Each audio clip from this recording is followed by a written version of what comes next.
día. Estamos en estas conversaciones dentro del seminario digital Ciudadanizando la política, nuevas formas de participación. Hoy hablaremos del módulo 2, Democracia y Ciudadanía. Soy el doctor Alberto Herrera Ordóñez y en esta ocasión estaremos conversando sobre 3 temas en particular, temas que nos van a ayudar a entender un poco la forma en que la participación ciudadana en las sociedades se tiene que ir desarrollando. Los temas que vamos a trabajar son democracia, ciudadanía y participación ciudadana. El primer tema que vamos a desarrollar es el de democracia. Vamos a entrar un poco a la historia de lo que es la democracia. La palabra democracia proviene de 2 vocablos griegos, demo, pueblo, y kratos, autoridad. Aquí de repente estas 2 palabras nos llevan a muchas ilusiones sobre lo que debería ser la democracia, pero bueno, esto es porque en su momento este concepto se fue desarrollando de una manera muy básica. Pero ya actualmente podemos decir que la democracia se puede considerar como un sistema de organización política, en la que cada uno de los miembros de la comunidad tiene reconocido el derecho a participar en la dirección y la gestión de los asuntos públicos. Pero bueno, ¿cuándo y dónde aparece la democracia? La podemos ubicar en la antigua Grecia y recibió el apoyo teórico y doctrinal de los filósofos de aquella época, y posteriormente reaparece en forma efímera dentro de Roma. Y no es hasta el siglo XVII cuando aparecen los fundamentos de la democracia moderna o contemporánea con el filósofo John Locke, quien afirmaba que la legitimidad de los gobiernos emanaba de un acuerdo libre y recíproco. Además proponía y pugnaba por la separación de los poderes legislativo y judicial. Y ya en el año de 1748 es cuando aparece la obra capital para la teoría política moderna. Esta obra se llama Del espíritu de las leyes, de Montesquieu, quien distinguía 3 tipos de gobierno: el despotismo, la república y la monarquía. Pero ya entrando en materia más política de lo que viene siendo la democracia, vamos a hablar de 3 definiciones. Definitivamente hay muchas definiciones sobre democracia, porque bueno, es un tema de mucho interés, porque a través de este sistema democrático es como las personas efectivamente pueden o no lograr acceder al poder y determinar quiénes serían sus gobernantes. Entonces tenemos en primer lugar la definición de Schumpeter. Él hace énfasis en el carácter instrumental para la toma de decisiones políticas, a partir del empoderamiento de las personas para decidir a través del voto y la competencia política. Entonces aquí el instrumental implica generar espacios para que este empoderamiento se pueda lograr. Turín, por su parte, resalta que el futuro de la democracia se juega en la medida en que los ciudadanos se vuelven sujetos activos de la política. No podemos hablar de una democracia cuando no hay una actividad real dentro de la política por parte de los ciudadanos, y es precisamente como vamos a ir vinculando estos conceptos de democracia, ciudadanía y participación ciudadana. Entonces, los sujetos deben ser activos más allá de la arena electoral, al involucrarse en los actos cotidianos que son de interés para la comunidad. Esto es, deciden incidir en la agenda de gobierno, en la iniciativa de políticas públicas y en la fiscalización de recursos y la gestoría de servicios. Esta definición definitivamente es mucho más amplia porque ya establece algunas acciones prácticas o puntuales de cómo la democracia como sistema debe ir operando. Por último, hablaremos de la definición de Morlino. Él dice que en la democracia el ciudadano también participa acordando las reglas de las relaciones sociales y del poder político y al mismo tiempo expresando su voluntad ante el posible disenso de sus contenidos, que es uno de los elementos importantes dentro de la democracia. Los disensos implica que no necesariamente todos van a estar de acuerdo siempre con lo que se esté planteando dentro de una democracia y por lo tanto la participación del ciudadano es cada vez más importante. Por lo tanto es importante que a través de sus representantes el acuerdo para establecer el compromiso o la certidumbre de las reglas del juego, ya que esta forma de gobierno puede soportar de mejor manera el conflicto que entrañan las relaciones sociales en sociedades cada vez más complejas. La parte importante de las reglas del juego es precisamente que todos los que estén participando entiendan cómo se va a jugar este juego de la política y no existan los problemas de interpretaciones ambiguas. Decíamos que la democracia es un sistema. ¿Y por qué es un sistema? Bueno, porque este sistema establece que los ciudadanos deberán elegir representantes para conformar las distintas y diferentes instituciones del gobierno, cuya participación en la gestión de los asuntos públicos asegura la defensa de los intereses respectivos de quienes lo eligieron. Estos representantes pertenecen a diferentes partidos políticos, lo que genera opiniones distintas respecto a las formas de solucionar los problemas planteados a la comunidad. Los candidatos que obtienen más votos ocuparán el puesto por el cual fueron votados, conocidos como puestos de elección popular, que ocuparán solamente durante el periodo para el cual se les fue dado. El gobierno de la nación es ejercido por el partido o coalición de partidos que poseen la mayoría de los votos. Entonces, esta es la forma en que, de una manera muy pragmática, podemos definir el sistema de la democracia. En todo sistema democrático, las leyes constitucionales se inspiran en la básica aceptación y reconocimiento explícito por parte de toda la comunidad de una serie de deberes, derechos y libertades. Por lo tanto, ya al hablar del Estado de Derecho, como es que se le conoce ya actualmente a esta formalización legal de la democracia, implica que los ciudadanos tienen deberes, derechos y libertades de carácter político, de carácter social, de carácter económico y de orden cultural. Entonces, la regulación inducida por todos los participantes de cómo deben comportarse en sociedad tiene estos cuatro esferas, ¿no? El político, social, económico y el orden cultural. Y ya hablando de esta parte legal de la democracia, también hay una organización jurídica de la misma. Esta organización jurídica de la democracia se centra básicamente en la separación e independencia de los poderes fundamentales del Estado. Todos los estados nacionales que actualmente ejercen una democracia tienen los mismos poderes que vamos a platicar a continuación, ¿no? Y así como su ejercicio en nombre del pueblo a través de las instituciones que constituyen la esencia de la democracia como sistema político. Aquí es importante reconocer esto. Las instituciones políticas deben ser fuertes, deben ser consolidadas de tal manera que al momento de que haya elecciones y que el sistema democrático se ponga a trabajar, estas no se sucumban ante las presiones de los grupos de poder y garanticen ese Estado de Derecho del que habíamos hablado anteriormente. Entonces, ¿cuáles son los tres poderes en los que se separa una democracia? Bueno, el primero es el poder legislativo, que es la institución parlamentaria, puede ser unicameral o bicameral. Sus tareas son la elaboración legislativa y lo cual representa el fundamento principal de la democracia. Definitivamente, un Estado de Derecho implica contar con leyes claras y que hayan sido definidas de manera democrática. El Poder Ejecutivo es el gobierno de la nación y quien asegura el cumplimiento de las leyes emanadas del Poder Legislativo. El Poder Ejecutivo es quien opera el gobierno, es el quien define las políticas públicas de cómo lograr los objetivos que se habían planteado en las elecciones previas a la elección y de esta manera poder llevar a cabo las acciones concretas. Por último, tenemos el Poder Judicial. Este Poder Judicial sirve de árbitro entre el Poder Legislativo y el Poder Ejecutivo y también entre algunos conflictos que puedan derivarse del Estado ante los ciudadanos. Y bueno, este Poder Ejecutivo es un experto en la interpretación de los textos legales porque muchas veces las leyes, al estar sujetas a la interpretación, esta puede ser sesgada por el Estado. Bueno, las democracias, al ser sistemas, también se han ido desarrollando a través de modelos. Estos modelos son cambiantes. Los modelos democráticos que tuvimos en el siglo XVII, en el siglo XVIII, el siglo XIX y aún en el siglo XX han ido madurando, se han ido adecuando a las nuevas necesidades, lo que ha permitido que esta evolución nos permita tener una definición más clara de lo que es la democracia. Actualmente contamos con dos modelos de democracia contemporáneos. El primero es el modelo representativo o el delegativo y tiene las siguientes características. En primer lugar, se basa en la elección por parte de los ciudadanos, de los gobernantes, que es el presidente de la República, gobernadores y presidentes municipales, y de los representantes políticos, que son los diputados y los senadores. Después de los comicios, los ciudadanos delegan en ambos, gobernantes y representantes, la toma de decisiones sobre los asuntos de la comunidad política nacional, de la entidad federativa o municipal.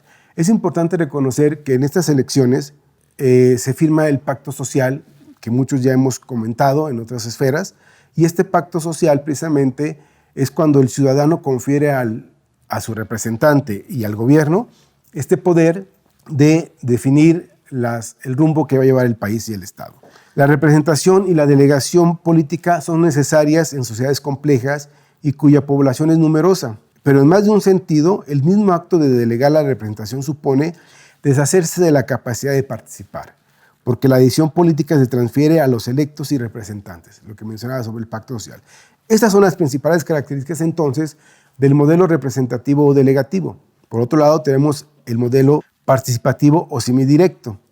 En este también respecta a las elecciones y las delegaciones políticas, pero, a diferencia del anterior, privilegia la intervención directa de los ciudadanos en las decisiones políticas. Y de esta forma ya empezamos a ver algunos esquemas de participación ciudadana.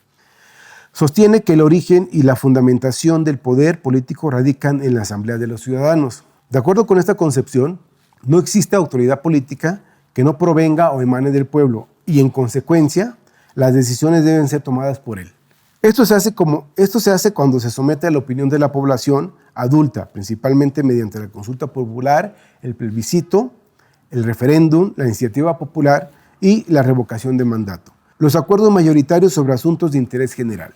Aquí hablamos de la población adulta porque es precisamente parte de los derechos políticos que más adelante vamos a desarrollar dentro de ciudadanía, que tienen las personas o la población dentro de una comunidad. Los actores políticos, gobernantes y representantes deben reconocer este origen del poder, devolverlo a los ciudadanos y garantizar su intervención sistemática en los asuntos públicos. Lo público no es equivalente a lo estatal o lo que compete solo a los políticos, sino que lo que interesa y pertenece a todos, como lo es una plaza pública, una calle, un servicio público como el de la educación o la salud. Por lo tanto, la participación de los ciudadanos en la democracia es el resultado de la inmensa experiencia humana que ha caracterizado a la civilización occidental, ligada sustantivamente a la búsqueda histórica de los valores de libertad, justicia, respeto a los derechos humanos, así como el progreso material y espiritual de los pueblos. La historia revela que las aspiraciones por ensanchar las fronteras de las libertades ciudadanas y alcanzar mejores estadios de justicia y progreso han estado siempre en el corazón de las luchas sociales, así como políticas, ligadas de una u otra modo a la idea de la democracia. Con eso terminamos el primer tema, que es el de la democracia, y a continuación hablaremos sobre el segundo tema, que es la ciudadanía. Vamos a continuar entonces con este tema de módulo 2. Vamos a abordar el tema 2, ciudadanía. Para empezar, hay que hablar del origen de la ciudadanía, cómo este concepto empieza a retomar fuerza. Definitivamente el concepto de ciudadanía no es nuevo, es algo que se ha venido trabajando durante mucho tiempo, pero en los últimos 30 años ha tenido un auge cada vez más importante. Y bueno, hay algunos factores, son 5 los factores que explican el reciente interés por este concepto, no tanto por definirlo, sino por aplicarlo, utilizarlo y darle un sentido más práctico a la ciudadanía. Porque antes el término de ciudadanía únicamente estaba referido para discursos políticos, pero no había una utilización práctica dentro de la ciencia política y sobre todo para este tema de las democracias. Entonces, para situar el debate sobre la ciudadanía es preciso reconocer que este no es nuevo, y que hace ya casi 20 años que el discurso de la ciudadanía está en boga, no solo en América Latina, sino en México y todo el mundo. Los factores que mencionaba son 5. El primero tiene que ver con la crisis del estado del bienestar en Europa. Después del fin de la Guerra Fría, los estados europeos empezaron a consolidarse aún más en las democracias, las cuales empezaron a tener fuerza después de la Segunda Guerra Mundial, y el estado del bienestar cada vez iba incrementando más. Pero precisamente en la caída del muro de Berlín, el término de la Guerra Fría, la integración de los países de Europa oriental a Europa occidental provocó que ese estado de bienestar tuviera una crisis, y eso obligó a los ciudadanos a manifestarse y a exigirle más al Estado. La siguiente crisis o el siguiente factor es la crisis de la integración moral y cultural en Estados Unidos. ¿Qué significa esto? Que la relajación de las normas sociales dentro de la sociedad norteamericana provocó una decadencia de la misma sociedad. Entonces muchos sectores se vieron preocupados de determinar qué era lo que estaba pasando y se dieron cuenta que la participación ciudadana o la ciudadanía como un concepto estaba ya desvalorado y tuvieron que rescatarlo de esta crisis. La otra es que ya en la década de los 90 los gobiernos de muchos países del mundo tuvieron crisis en sus democracias. Hubo golpes de Estado, sobre todo en América Latina, y esta gestión del poder por parte de la ciudadanía, pues cada vez era más alejado de lo que era el concepto de identidad, ¿no?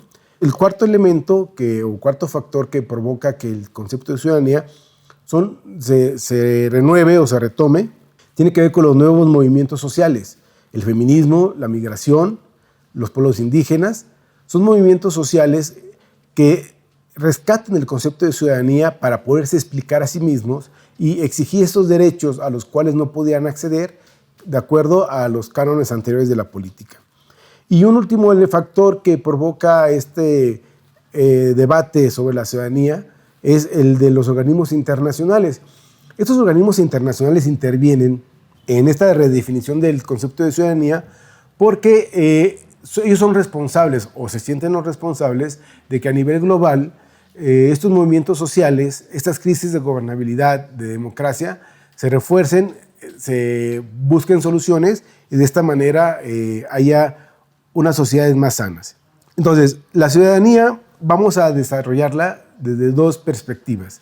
Primero vamos a hablar el concepto de la ciudadanía desde lo sociológico y después vamos a hablarlo desde lo filosófico, desde la sociología política y desde la filosofía política.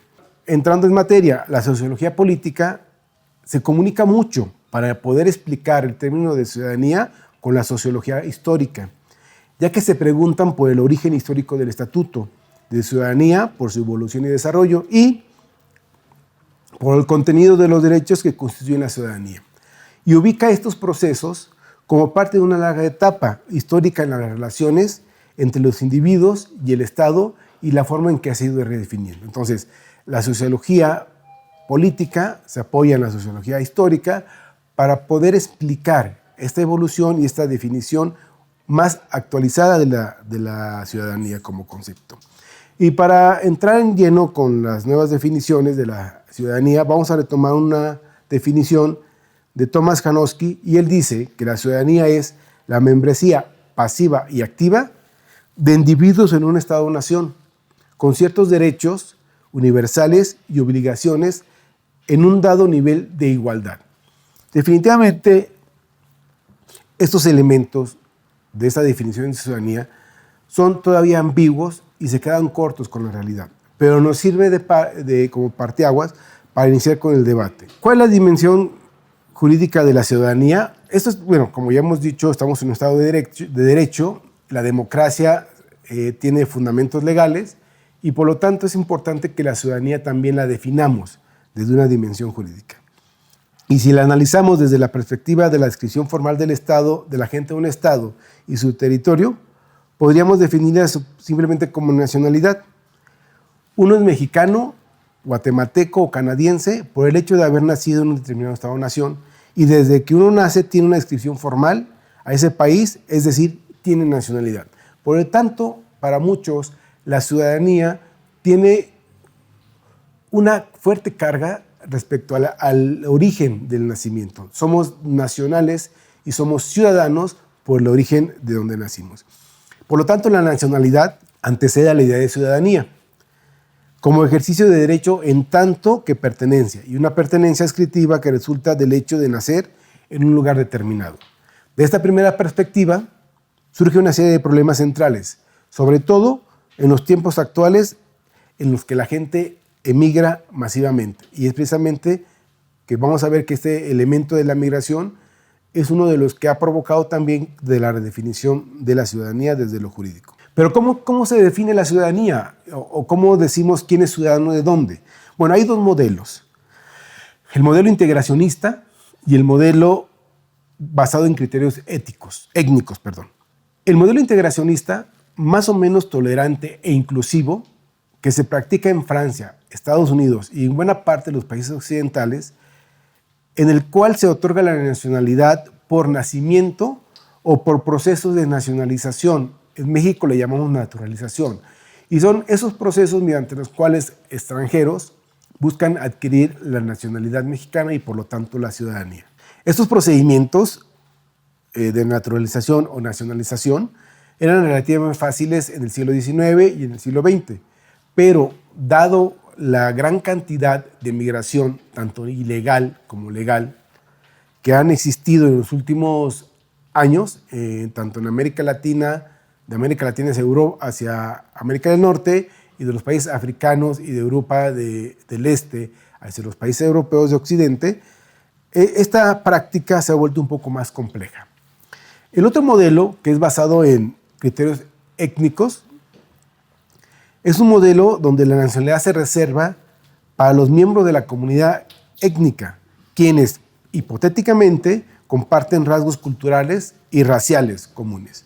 En Alemania no es posible, por ejemplo, adquirir el reconocimiento de la nacionalidad y, por lo tanto, tener ciudadanía, a menos que la posesión de sangre alemana pueda ser demostrada. Entonces, aquí, si queremos identificar quién es ciudadano de qué país, podemos remitirnos a estas dos definiciones, a esos dos modelos, el integracionista y el modelo basado en criterios étnicos. Vamos a hablar ahora de los derechos de la ciudadanía. ¿Sí? Ya hablamos de lo que es la ciudadanía y la nacionalidad, ahora vamos a hablar de los derechos de la ciudadanía.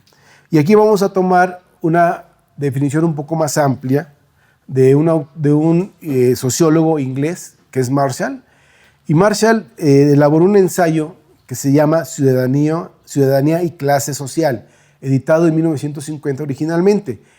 Este ensayo de Marshall constituye actualmente el origen del estudio de la ciudadanía contemporánea. En esta definición, en este ensayo, Marshall define a la ciudadanía de la siguiente manera. Dice, es el estatus que se concede a los miembros de pleno derecho de una comunidad, siendo sus beneficiarios iguales en cuanto a los derechos y obligaciones que implica. Aquí ya Marshall incluye este concepto, o estos dos conceptos, que es la base precisamente de la participación ciudadana. Los ciudadanos tienen derechos y obligaciones, y por lo tanto, ser ciudadano implica una responsabilidad que va más allá del hecho de querer o no querer participar en la vida política. Los derechos de la ciudadanía tienen tres dimensiones: la civil, la política y la social. Y es en estas tres dimensiones donde los derechos de la ciudadanía se van a ir distribuyendo. ¿Y qué implica cada una de las dimensiones? Bueno, la dimensión civil implica que los derechos protegen la seguridad del ciudadano y le permiten ser autónomo respecto del Estado, en tanto que consideran al individuo como un sujeto competente y capaz de tomar decisiones y de reconocer sus intereses y preferencias. Por lo tanto, los derechos civiles nos llevan a establecer una relación muy clara entre lo que el Estado puede o no regular o sancionar respecto a lo que es un ciudadano. En cuanto a los derechos políticos, estos derechos se refieren a la capacidad de los ciudadanos para elegir a quién han de gobernarnos. Entonces aquí, en esta parte de los derechos de los ciudadanos, los derechos de la política, es donde vamos a enmarcar más lo de la participación ciudadana, porque precisamente en estos derechos es donde se va a ejercer esta acción de ser parte del gobierno y de las tomas de decisiones de los gobiernos. Por último, la dimensión social es donde los derechos garantizan las condiciones mínimas de supervivencia y dignidad para todos los miembros de una comunidad en condiciones de igualdad. Y bueno, como ya hemos comentado que las definiciones y los conceptos sociales van madurando porque van existiendo diferentes formas de evolución social, esto nos lleva a que también los derechos y estas dimensiones de los derechos han ido evolucionando. Los derechos como los derechos sociales, civiles, políticos, de los ciudadanos como los conocemos actualmente, no surgen de manera espontánea. Se van madurando, se van creando a través del tiempo. Y precisamente en el ensayo de Marshall, él reconoce que el desarrollo de los derechos de la ciudadanía es un proceso histórico, marcado siempre por la contradicción entre la tendencia natural del capitalismo a crear toda clase de desigualdades y la tendencia igualitaria de los derechos de la ciudadanía, que son el corazón de la democracia.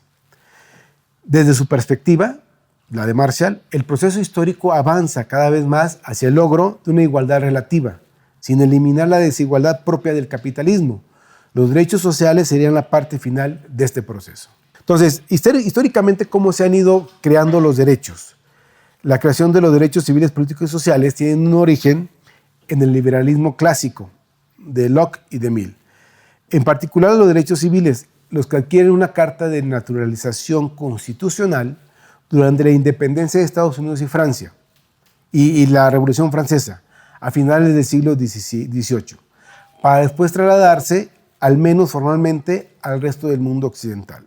Entonces, los derechos civiles son resultado de gestas históricas que se llevaron principalmente en estas dos regiones del mundo y que, bueno, si revisamos la historia contemporánea, veremos que la mayor parte de los países tuvieron revueltas revolucionarias o guerras civiles que precisamente dieron como resultado la consolidación de estos derechos civiles.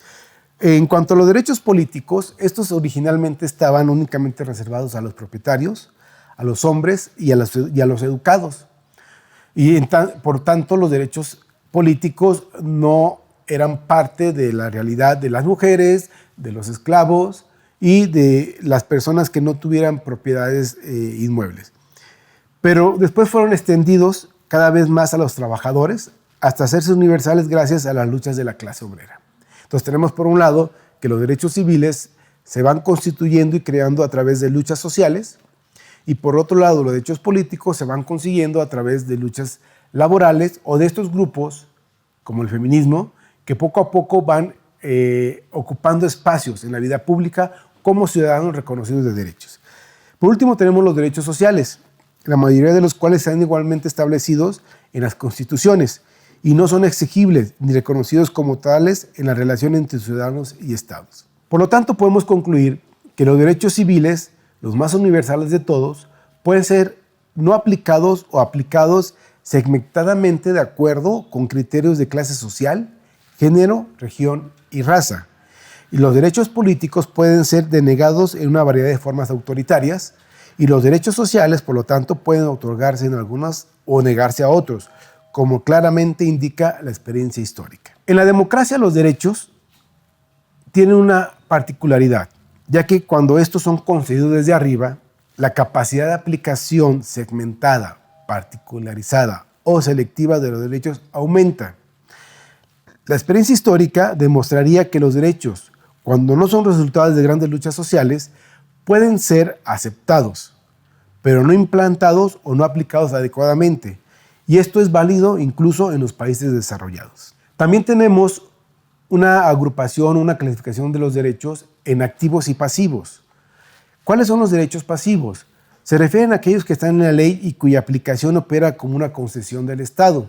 La educación pública, básica, salud, algunos segmentos organizados de la sociedad, derecho a la tierra y administración por el Estado. En cuanto a los derechos activos, son aquellos que implican la participación de los ciudadanos en los asuntos públicos. Los más importantes son los políticos, pues el voto es una manifestación de opinión, pero la acción puede extenderse a otros campos y esto precisamente es en lo que nos vamos a profundizar más cuando hablemos de algunos de los conceptos de la participación ciudadana. Ahora vamos a ver el concepto de ciudadanía desde la filosofía política. Y aquí vamos a decir entonces que la filosofía política se cuestiona sobre el carácter y el sentido de la ciudadanía. También se cuestiona sobre el significado de ser ciudadano, sobre las relaciones que debe haber entre individuos, el Estado y sobre todo las relaciones entre la ciudadanía y la democracia. Hay enfoques teóricos muy importantes para definir la ciudadanía desde la filosofía política. Las posiciones de los principales autores sobre participación ciudadana pueden estructurarse en torno a tres enfoques teóricos básicos: el liberal, el comunitarista y el republicano. Estos tres enfoques no son necesariamente contrarios entre sí, comparten algunos elementos o más bien hacen una pequeña diferenciación de la forma de categorizar a la ciudadanía por la forma que se vincula con el Estado, con el gobierno y entre sí. Y eso precisamente nos lleva a estas tres definiciones de enfoques teóricos de la ciudadanía. Vamos a hablar primero de la posición liberal. La posición liberal tiene las siguientes características. La primera, las libertades y los derechos del individuo ocupan un lugar central. Segundo, la finalidad de los derechos humanos es operar como límites al poder del Estado. Tercero, el Estado es un factor que inhibe la libertad individual. El reconocimiento de los derechos humanos sirve para limitar la intervención del Estado y la de los otros individuos. La vida privada prevalece sobre la esfera pública. Respeta las responsabilidades del ciudadano, pero privilegia sus derechos individuales y relega a los colectivos. La participación ciudadana es requerida solo en la medida en que resulta necesaria para proteger las libertades y los derechos básicos de las personas. Y tiene únicamente la función instrumental de respaldo a los derechos individuales. Entonces, la posición liberal definitivamente va más orientada a las libertades individuales y que el Estado o que la comunidad debe de respetarlos en la medida de lo posible, siempre y cuando no haya conflictos. Por otro lado, tenemos el enfoque comunitarista cívico. Esta teoría enfatiza las vinculaciones sociales o el carácter social del ciudadano y sus lazos de pertenencia. Lo concibe como miembros de una comunidad. Resalta la identidad colectiva y las diferencias culturales. Privilegia un tipo de ciudadanía constituido por valores morales, compartidos y organizados alrededor de una idea del bien común. La participación ciudadana es uno de los valores centrales. Enfatiza la responsabilidad o deberes por encima de los derechos. Sitúa y arraiga al ciudadano en su comunidad y lo dota de un sentido de pertenencia a ella y de obligación moral para promover el bien común. Se basa en una visión de la sociedad como una comunidad pequeña y casi homogénea. Esta visión es difícil de compaginar con el pluralismo constitutivo de la democracia moderna, la cual respeta la diversidad y las diferentes formas de individualidad. Sin embargo, dadas las características de este enfoque comunitarista cívico, es el que más enfatiza este sentido de comunidad y por lo tanto de integración ciudadana y de la participación. Y bueno, tenemos por último el enfoque republicanismo. En este resalta los lazos cívicos que se crean entre los miembros de un Estado-nación, concibe a la ciudadanía como la participación de una comunidad política, atribuye un papel central a la inserción del individuo en ella, es ciudadano quien participa activamente en la esfera pública a través del debate y de la elaboración de decisiones públicas. Al estar los ciudadanos involucrados en el debate público, las leyes y las políticas de Estado no aparecen como imposiciones desde fuera, sino como el resultado de un acuerdo razonable entre ellos. Resalta el valor intrínseco que tiene la participación para quienes la ejercen, pone el acento en las competencias o virtudes del ciudadano, y estas consisten en ser participativo, responsable, solidario y comprometido con el bien de la comunidad política. El individuo alcanza la condición de ciudadano no tanto por el reconocimiento de determinados derechos, sino a través del ejercicio de los deberes cívicos. Esta concepción puede no embonar fácilmente con el conflicto, que es inherente a la sociedad moderna. Entonces, en términos de participación ciudadana, el modelo o esta construcción de ciudadanía que más favorece es el republicanismo, porque aquí prevalece en este enfoque teórico que se es ciudadano siempre y cuando se tenga participación activa en la política y se ha involucrado y apoye y determine las acciones del gobierno. En el liberal se centra más en el individuo, el comunitarista se centra más en la comunidad y el republicano se centra más en la participación. Entonces, la ciudadanía se puede concebir desde diferentes enfoques y aquí la intención de desarrollar desde la teoría el concepto de ciudadanía con estos enfoques filosóficos, sociológicos, es con la intención de que podamos construir esquemas mediante los cuales la ciudadanía pueda participar. Y estos esquemas puedan ser viables, puedan ser aplicables a la realidad y al entorno de cada uno de ellos. ¿Qué significa esto? Que debemos de reconocer que los modelos de participación que desarrollemos como ciudadanos deben ir acordes al entorno social, político, económico en el que los vayamos a implementar. Con esto terminamos el tema 2 de ciudadanía y a continuación hablaremos del tema 3, que es participación ciudadana. Hola de nuevo, vamos ahora a desarrollar el tema 3, que es participación ciudadana. En este tema vamos a vincular ya de una manera más práctica, más puntual, las dos definiciones anteriores que desarrollamos, que fue democracia y ciudadanía. Y bueno, definitivamente, para poder entender lo que es la participación ciudadana, vamos a hacer algunas reflexiones conceptuales.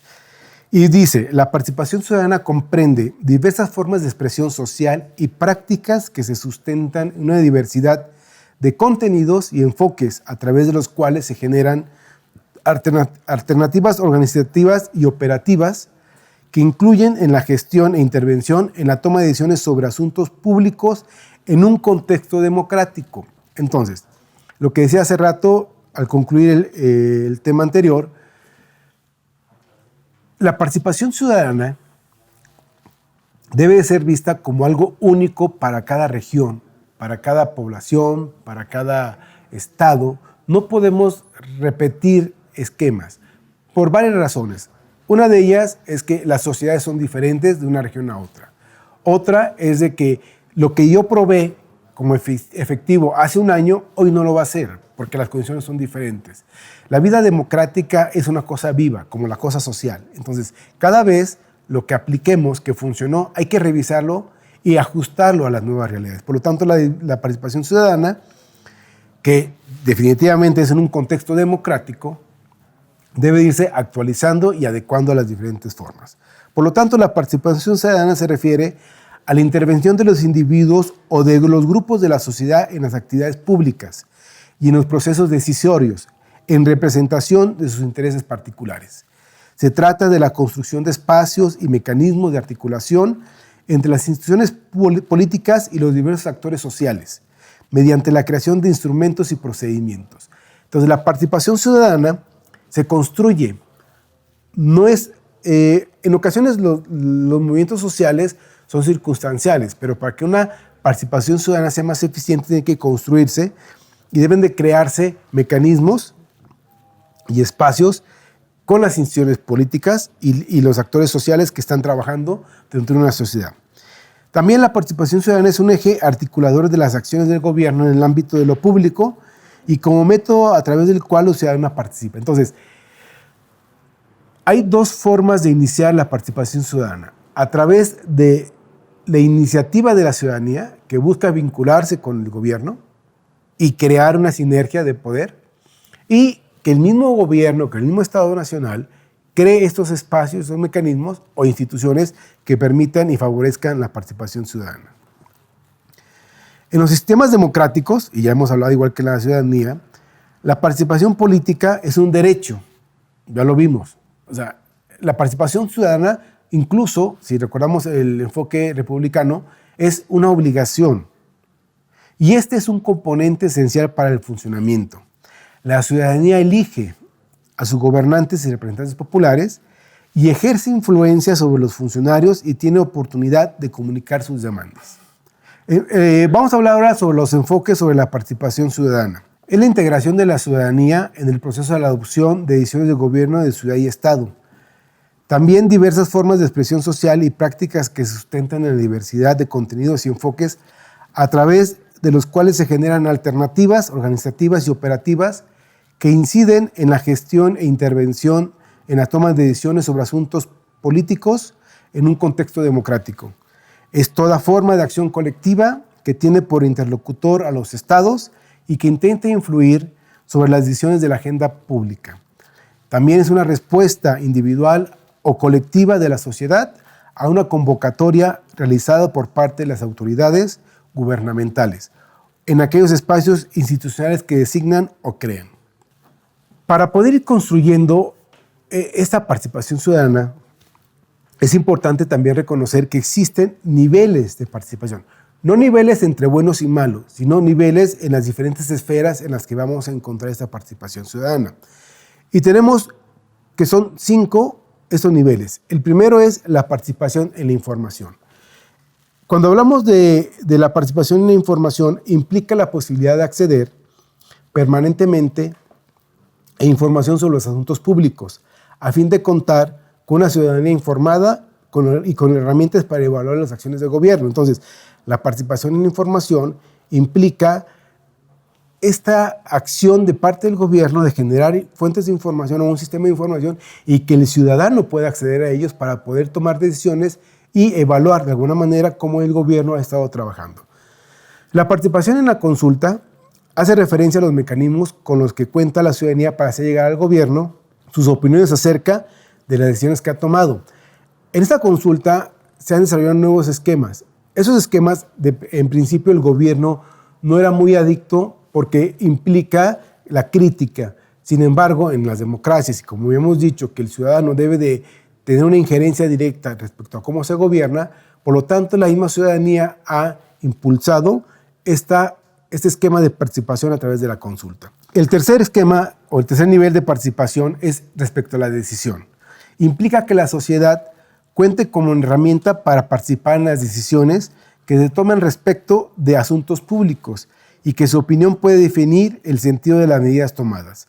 En este nivel se pueden implementar las figuras de democracia directa como el plebiscito o el referendo.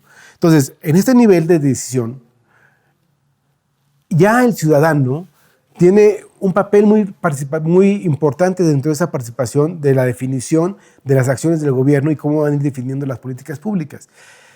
Desde mi punto de vista, este nivel de participación es el más propositivo y es el que ha alcanzado la mayor madurez, porque ya el ciudadano, sin la necesidad de ser el político tradicional, puede participar en la toma de las decisiones. El cuarto nivel de participación tiene que ver con el control y se refiere a la posibilidad de los ciudadanos llevar a cabo algún tipo de fiscalización y evaluación del gobierno gubernamental. Aquí ya la participación del ciudadano se remite a una acción directa que incide sobre las formas en que el gobierno está haciendo las cosas y que el ciudadano pueda establecer esquemas o propuestas de corrección a esta misma forma. En este mecanismo, la revocación de mandato y la rendición de cuentas puede ser de gran utilidad. Y por último tenemos el nivel de participación de la ejecución, donde ya la implementación de las políticas públicas ya se comparte con el ciudadano. Este es un nivel que todavía no se alcanza, es un poco más complejo porque ya implica que van a compartir responsabilidades con el gobierno en la ejecución de la política pública y donde definitivamente el gobierno pues no va a querer que un ciudadano común ejerza este poder que obtuvo durante la democracia, durante las elecciones, que es parte del proceso democrático. Al igual que los diferentes niveles de ciudadanía, también hay diferentes niveles de participación o nociones de participación ciudadana. Tenemos las formales o informales. ¿A qué se refieren? Que dependiendo de que si esta participación se efectúa o no a través de grupos que tengan un reconocimiento o que sea únicamente de manera espontánea. También tenemos las individuales y las organizadas. La participación ciudadana puede ser desde la trinchera de un ciudadano que quiera manifestar su inconformidad o puede ser organizada a través de comités vecinales. Otra noción de participación ciudadana tiene que ver si es a través de canales institucionales o canales autónomos. Si es a través de un canal institucional, es porque el mismo Estado o el gobierno ya lo determina, ya lo crea, ya lo formaliza, o la misma ciudadanía crea canales autónomos que no dependen del gobierno y que por lo tanto tienen un mayor poder de decisión. Y por último tenemos una noción de si esta participación es impulsada y facilitada por el Estado o por entidades privadas y que está realizada a través de una participación que puede ser desde abajo como parte de una lucha social. Y en cuanto a la participación ciudadana, tenemos 4 tipos de participación ciudadana ya como estrategias definidas que podemos ir utilizando y adecuándolas conforme las herramientas y los recursos que tengamos disponibles. Tenemos primeramente la participación social. La participación social es aquella en la cual los individuos pertenecen a asociaciones u organizaciones para defender los intereses de sus integrantes, pero el Estado no es el principal locutor, sino otras instituciones sociales. Tenemos la participación comunitaria, donde los individuos se organizan para hacer frente a las adversidades o simplemente con el objetivo de lograr un mayor bienestar común. Esto indica que este tipo de participación corresponde más a las acciones organizadas de autoayuda social. La participación política, ya como otro tipo de participación, tiene que ver con el involucramiento de los ciudadanos en las organizaciones de representación social y en las instituciones del sistema político, como son los partidos políticos, el parlamento, las elecciones, los ayuntamientos. Sin embargo, algunos autores como García y Weiner también engloban en este tipo de participación a las manifestaciones, los paros y las huelgas. Y por último tenemos la participación ciudadana como un esquema más de la participación ciudadana, que son los tres anteriores, y eso se refiere a donde la sociedad posee una injerencia directa con el Estado. Asimismo, tiene una visión más amplia de lo público. Esta participación está más relacionada con el involucramiento de los ciudadanos en la administración pública. Los mecanismos de democracia directa, iniciativa de ley, referendo, plebiscito y consultas ciudadanas, la revocación de mandato y la cooperación de los ciudadanos en la prestación de servicios, en la elaboración de políticas públicas, son formas de participación ciudadana. No solamente el ciudadano tiene un interés en la participación ciudadana, también los proyectos políticos tienen interés en la participación ciudadana y han hecho de la participación ciudadana, un instrumento más de estos proyectos políticos. Actualmente hay dos proyectos, el neoliberal y el democrático participativo, que están buscando en la participación ciudadana una forma más de hacer política. Y lo están buscando porque precisamente en estas democracias modernas que hemos estado comentando, esta participación ciudadana les da más legitimidad y les permite tener más margen de operación. Y por otro lado, les permite tener más claridad respecto a la forma en que deben definir las políticas públicas. Entonces, el proyecto neoliberal necesita de la participación, concibiéndola como un instrumento, mecanismo que permite la mejora administrativa y procesual de la política pública y como un instrumento que puede facilitar la terciarización de la política social, es decir, la ejecución de la misma por agentes privados.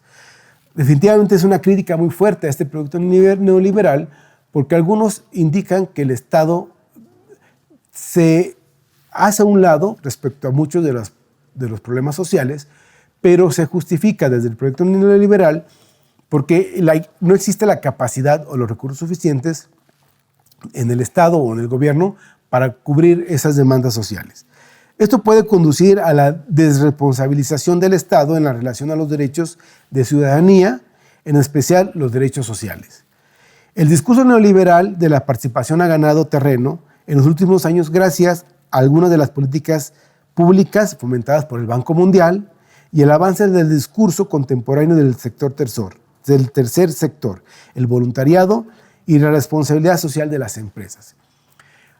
En el siglo XXI, esta participación del tercer sector, junto con la idea de la responsabilidad social de las empresas, ha llevado que las empresas y la sociedad se involucren más en algunos aspectos sociales, principalmente, que antes eran exclusivos del Estado.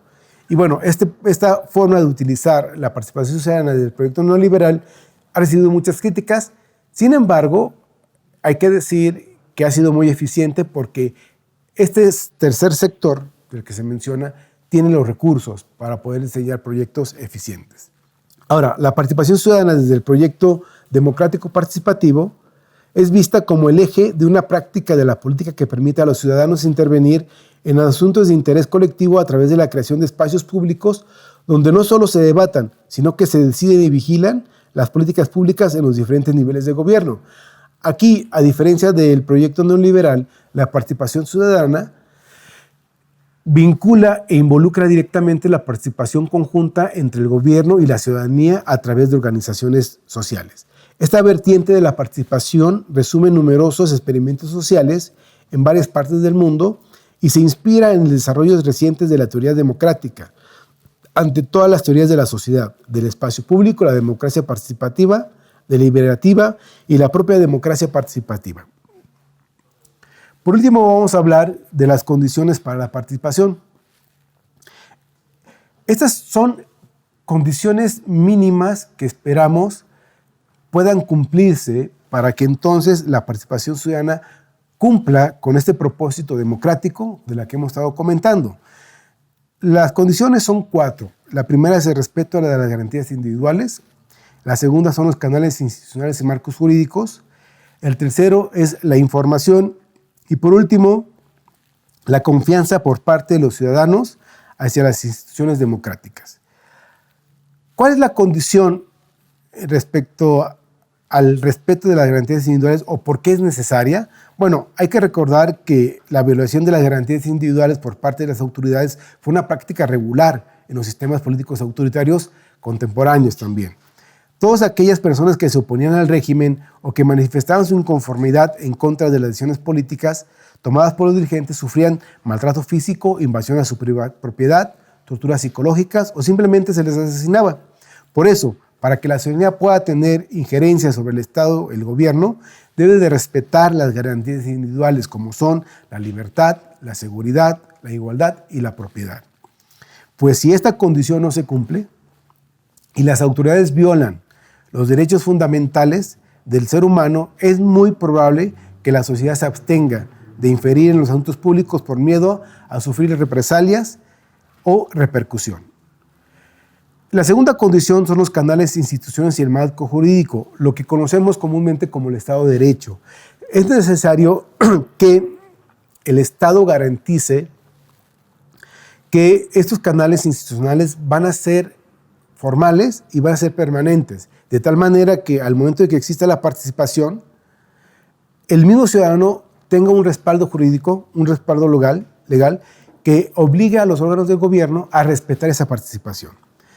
La tercera es la información, entendida esta como una transparencia y rendición de cuentas. También es un elemento fundamental porque conocemos los programas de gobierno y la sociedad ejerce sus derechos de escrutinio y evaluación del desempeño de los servicios públicos. Entonces, la otra condición, la tercera condición que se requiere para que la participación ciudadana pueda ser eficiente y pueda ser aplicable es el nivel de información que el Estado debe proporcionar. Cuando hablamos del nivel de información se refiere a que el gobierno debe de informar sobre la forma en que va a desarrollar sus políticas públicas, cuáles son sus planes, cuáles son sus estrategias, cuáles son los recursos, de tal manera que el ciudadano pueda poder acceder a esta información y pueda realizar una crítica, un escrutinio, una evaluación de la forma en que se ha llevado este gobierno o la forma en que se piensa llevar. Y por último estamos hablando de la confianza que el ciudadano va a tener hacia las instituciones democráticas. La confianza debe ganarse, la confianza no es gratis. La confianza es un resultado de la relación que el ciudadano tiene en la historia reciente respecto de las instituciones de gobierno y de las democráticas. De tal manera que cuando no hay confianza es porque las instituciones no están realizando sus funciones correctamente o porque la población percibe que están trabajando para favorecer un sector específico. Si no hay confianza, es casi seguro que los ciudadanos van a evitar lo más posible involucrarse en ellas. Estas 4 condiciones para que la participación ciudadana pueda darse son requisitos, como dije al principio, mínimos. Necesita el Estado generar o crear estas condiciones y el ciudadano también requiere involucrarse y participar. Con esto concluimos esta parte del módulo 2 que habla sobre democracia, ciudadanía y participación ciudadana. Muchas gracias.